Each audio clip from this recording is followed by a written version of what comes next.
کلو من طیبات، حلال رزق کھاؤ. یعنی اس سے ہمیں یہ معلوم ہوتا ہے کہ ہر شریعت میں باؤنڈریز تھیں،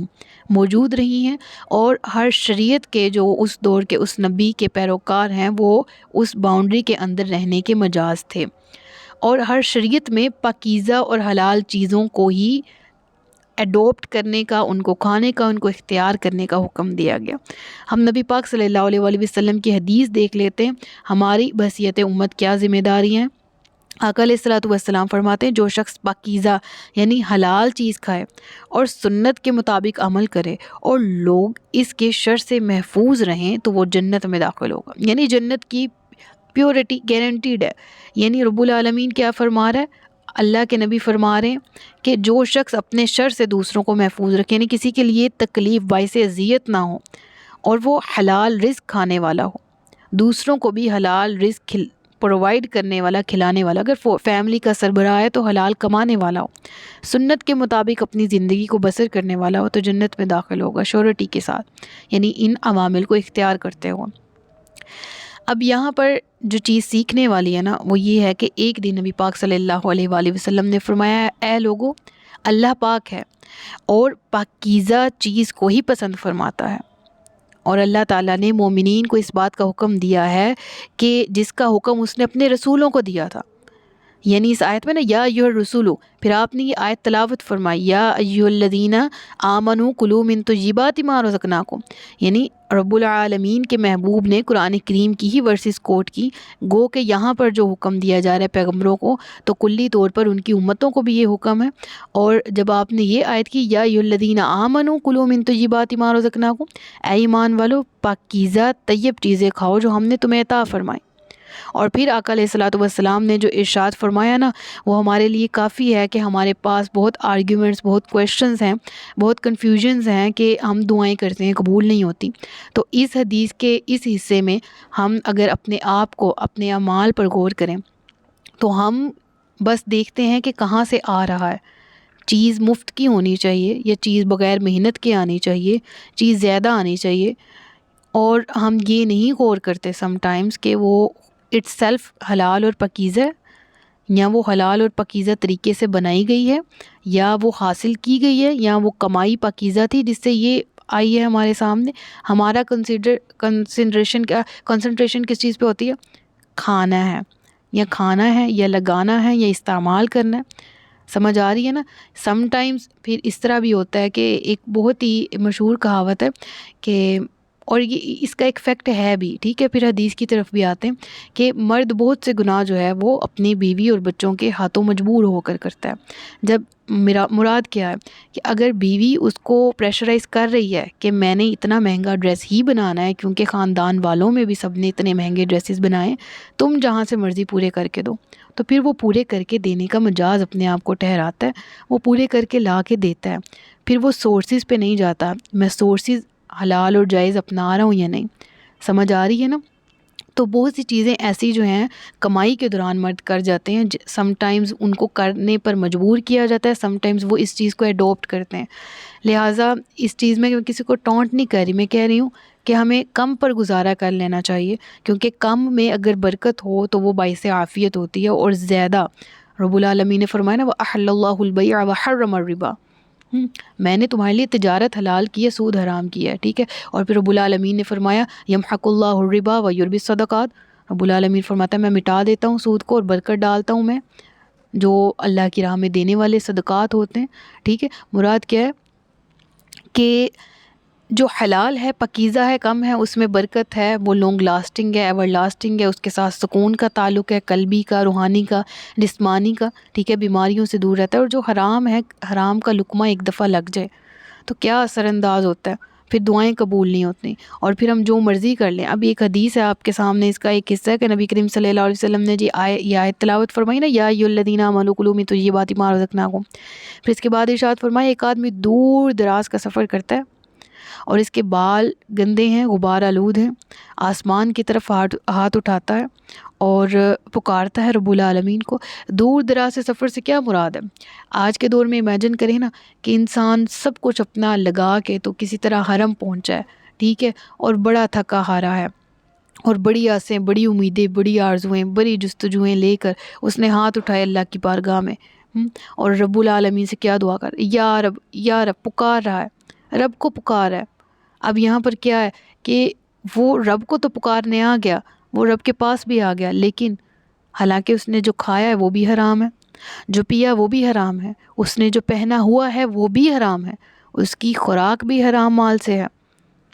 تو رب العالمین کے محبوب فرماتے تو ایسے حرام خور آدمی کی دعا کیسے قبول ہوگی؟ اسے حضرت ابو ہریرہ نے بھی روایت کیا، یہ بخاری شریف کی بھی حدیث ہے، مسلم شریف میں بھی اس کو کوٹ کیا گیا ہے، اور یہ آپ کے سامنے ریفرنس بھی موجود ہے مسلم شریف کا۔ یعنی اس ارشاد گرامی سے کیا معلوم ہوتا ہے کہ قبولیت دعا کے لیے رزق حلال ایک بنیادی شرط ہے، اور امت کے باسیوں کے لیے رب العالمین نے فرمایا کلوا من طیبات، نیک، اچھا پہلے ذکر کیا پاکیزہ کھاؤ، پھر کا وعملوا صالحا، نیک اعمال کرو، یعنی کوئی کسی بھی لیول کا اپنے آپ کو درجے میں جتنا مرضی بلند ہو جائے۔ آج کل کے کچھ ایسے لوگ ہیں نا جو کہتے ہیں کہ ہم پہ اعوذ باللہ کے عبادتیں معاف ہو گئی ہیں، یا ہم نے آپ کے حصے کی بھی پڑھ دی ہیں، آپ ہمارے مرید ہیں سم تھنگ۔ اس کی وجہ سے اصل جو ایک مرشد کا اور ایک اس کے مرید کا ایک تعلق ہے وہ کس طرح سے ڈیمیج ہو رہا ہے، یعنی اس کو بھی بدنام کیا جا رہا ہے اس سینس میں، جو کہ جھوٹے لوگ ہیں جنہوں نے اس کو پیشہ بنا رکھا ہے، اور وہ کہتے ہیں کہ میں نے اپنی عبادتیں بھی معاف کر لی، میں تقویٰ کے اس لیول پر ہوں، اور اگر آپ میرے مریدین ہیں تو میں آپ کی بھی معاف کروا چکا ہوں، آپ کو بھی عبادتیں کرنے کی ضرورت نہیں۔ تو قرآن اس چیز کی کس حد تک، کس لیول تک نفی کر رہا ہے کہ انبیاء کو بھی یہ حکم ہوا وَاعْمَلُوا صَالِحًا، نیک اعمال کرو، عبادات کرو، وہ نبی ہو کر ان کے لیے عبادات جو ہیں وہ لازمی تھی، تو ہم تو گندے میلے پلید ہر طرح سے گناہ گار سیاکار ہیں، تو ہمیں تو زیادہ ضرورت ہے عبادات کی۔ انی بما تعملون علیم، میں تمہارے اعمال کو دیکھ رہا ہوں۔ اگلی آیت کی ہم نے تفسیر پڑھ لی ہے کہ یہ تمہارا دین ہے اور یہ ایک ہی دین ہے، اور میں تم سب کا پروردگار ہوں، تو مجھ سے ڈرو۔ اب اس کے بعد ارشاد ہوا تو ان کی امتوں نے اپنے دین کو آپس میں ٹکڑے ٹکڑے کر لیا، اور ہر گروہ اس پر خوش ہے جو اس کے پاس ہے، تو تم انہیں ایک مدت تک ان کی گمراہی میں چھوڑ دو۔ کیا یہ خیال کر رہے ہیں کہ جو ہم مال اور بیٹوں کے ساتھ ان کی مدد کر رہے ہیں تو یہ ہم ان کے لیے بھلائیوں میں جلدی کر رہے ہیں؟ بلکہ انہیں خبر نہیں۔ اب اس آیت کے شروع میں کہ انہوں نے ٹکڑے ٹکڑے کر دیا، اس کا کیا ہم اگر معنی اور مفہوم لیں، وہ یہ کہ اللہ عز و جل کا دین تو شروع سے ایک ہے، میں نے آپ کو بتایا بابا آدم علیہ الصلوۃ والسلام سے لے کر آقا علیہ الصلوۃ والسلام تک انبیاء کرام نے بھی اپنی امتوں کو اس دین کی ہی تبلیغ کی جو رب العالمین نے ان کو پھیلانے کا حکم دیا، لیکن امتوں نے کیا کیا؟ فَتَقَطَّعُوا أَمْرَهُمْ بَيْنَهُمْ زُبُرًا، امتوں نے اپنے دین کو آپس میں ٹکڑے ٹکڑے کر لیا، اور یہودی، عیسائی، مجوسی وغیرہ فرقے فرقے ہو گئے۔ معنی یہ ہے کہ ہر قوم نے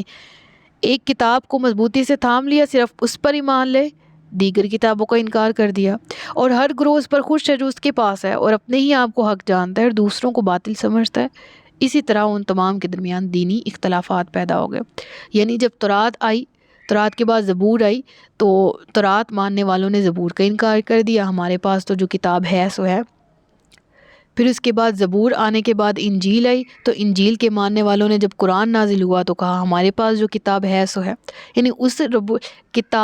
کتابیں ساری رب العالمین کی طرف سے آئیں، لیکن ماننے والوں نے اپنے پاس، ہر گروہ اس پر خوش ہے جو اس کے پاس ہے،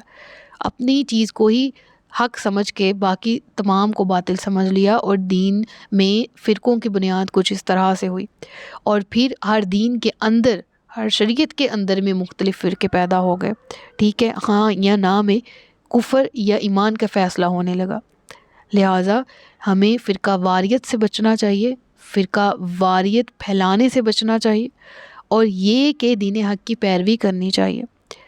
پھر اس کے بعد ذکر ہوا نا فَذَرْهُمْ فِي غَمْرَتِهِمْ حَتَّىٰ حِينٍ أَيَحْسَبُونَ أَنَّمَا نُمِدُّهُمْ بِهِ مِن مَّالٍ وَبَنِينَ نُسَارِعُ لَهُمْ فِي الْخَيْرَاتِ بَل لَّا يَشْعُرُونَ۔ رب العالمین فرما رہا ہے کہ کیا یہ خیال کر رہے ہیں کہ ہم جو مال اور بیٹوں کے ساتھ ان کی مدد کر رہے ہیں تو یہ ہم ان کے لیے بھلائیوں میں جلدی کر رہے ہیں؟ بل لا یشعرون، بلکہ حقیقت حال سے تو وہ بے خبر ہے۔ یعنی دنیا کو سم ٹائمز میرے جیسے کم عقلوں کو یوں لگ رہا ہوتا ہے کہ ان کے لیے بھلائیوں میں ان کی مزید مدد کی جا رہی ہے، گناہ پر ہوتے ہوئے بھی ان کو بھلائیاں مل رہی ہیں، دنیاوی اعتبار سے بھی، دینی اعتبار سے بھی، لیکن اللہ کی حکمت ہے وہی جانتا ہے۔ ہمارے سوالات کے جوابات رب العالمین قرآن میں ہمیں پرووائڈ کر دیتا ہے، ایک بہترین مرشد کی فارم میں ہمیں ایک سربراہ دے دیتا ہے، استاد دے دیتا ہے جو ہماری کنفیوژنز دور کرتا ہے۔ اہل علم وفوق کل ذی علم علیم، ہر علم والے کے اوپر ایک علم ہے، لیکن اس کے ساتھ ساتھ یہ بھی کہ اس کی حکمتیں ہم سے پوشیدہ ہیں، وہ جانتا ہے وہ جو کر رہا ہے۔ ہمیں کویشچننگ کرنے کی نہ جرأت نہ جسارت کرنی چاہیے۔ ہاں، جو شیطان کی طرف سے بعض اوقات وسوسے آ جائیں اور معلوم ہو کہ جواب بھی معلوم ہے لیکن پھر بھی سوال اٹھ رہا ہے، تو تعوذ کا ورد کریں، نہیں تو کسی ایسے اہل علم کے پاس جائیں جو آپ کی تشنگی کو، آپ کی پیاس کو ختم کر دے۔ ٹھیک ہے، پھر اس کے بعد آگے چلتے ہیں۔ ان الذین ہم، بے شک وہ لوگ جو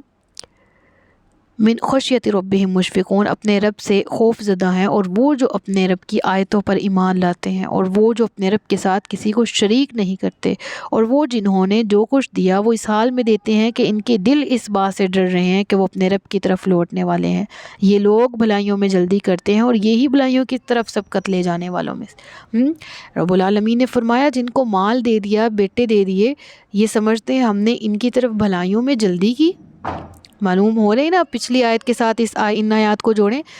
حقیقی بھلائی کیا ہے؟ وہ لوگ جو اپنے رب سے ڈرتے ہیں، وہ لوگ جو اپنے رب کی آیات پر ایمان لاتے ہیں، اس کے ساتھ کسی کو شریک نہیں ٹھہراتے، وہ لوگ جو زکوٰۃ دیتے ہیں، نماز پڑھتے ہیں، اور ان کے دل پھر بھی اس حالت میں ڈرتے ہیں کہ ہمارا دیا ہوا اللہ رد نہ فرما دے، اس کی بارگاہ میں قبول ہو۔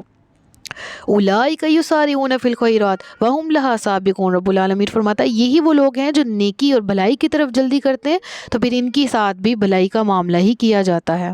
تو ہمیشہ اس چیز پر اپنے آپ کو ثابت قدم رکھیں کہ ہم نیک ہیں، اگر ہم نیکی پر ہیں، اگر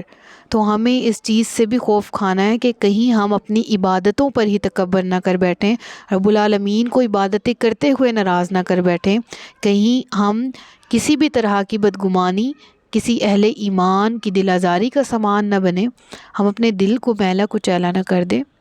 ہم اپنے دل کو پاک صاف رکھیں، ان تمام چیزوں کی تیاری رکھیں، انشاءاللہ دنیا میں بھی بھلائیاں ملیں گی اور اخروی نجات اور کامیابی بھی، اور اس کا سلوشن، اس کا جواب بھی قرآن میں موجود ہے کہ ایسا شخص جو دنیاوی اعتبار سے بلیس لگ رہا ہے گناہ پر ہوتے ہوئے بھی، اگر وہ کامیاب لگ رہا ہے تو ایسا بالکل بھی نہیں ہے، بلکہ کامیاب وہ ہے جو ان آیات میں رب العالمین نے مینشن فرمایا، اصل کامیابی وہی ہے۔ رکوع کا باقی کا حصہ انشاءاللہ نیکسٹ لیکچر میں کور کریں گے۔ صدق اللہ العلی العظیم و صدق رسولہ النبی الکریم، سچ فرمایا اللہ نے جو عصمت والا ہے۔ اپنا بہت سا خیال رکھیے گا، مجھے دعا میں یاد رکھیے گا۔ تاجدار ختم نبوت زندہ باد، پاکستان ہمیشہ زندہ باد۔ السلام علیکم ورحمۃ اللہ وبرکاتہ۔